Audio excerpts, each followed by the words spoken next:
উপরের তালে উড়া লাগে, এটার নামে বিদেশ। বুঝছেন? হ্যাঁ, বিদেশ থেকে এমনি কামা এটার মধ্যে উঠার কোন সিস্টেম আছে? কম। এটার মধ্যে জীবন উঠা সম্ভব না।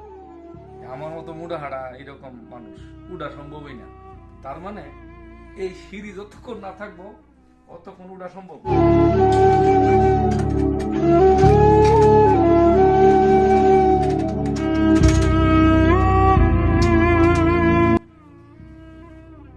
এটার নামে বিদেশ। কিছু করার নাই। যারা এরকম লোয়ার সিটি মধ্যে থাকে, এরকম উপরের তলায় নিচের তলায় থাকে, একটা রুমে 10 জন লোক থাকে, মাসের পর মাস, বছরের পর বছর কষ্ট করে টাকা ইনকাম করে পরিবারের কাছে দে, তারপরে পরিবারে কেবল একটা বাস ধরাই দে। তোর টেহা দিয়া কোন মতো সংসারটা চলছে, আর তুই এত বড় বড় আলাপ করস। তুই আর কত টেহা দিছস?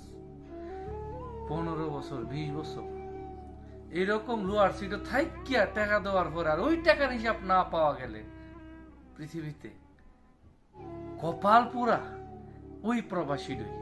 এর থেকে কষ্ট আর কোনো প্রবাসী থাকে না।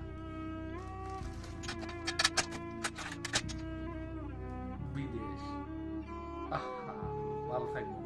ভিডিওটা শেয়ার করে দেন মনটা চাইলে আর কি।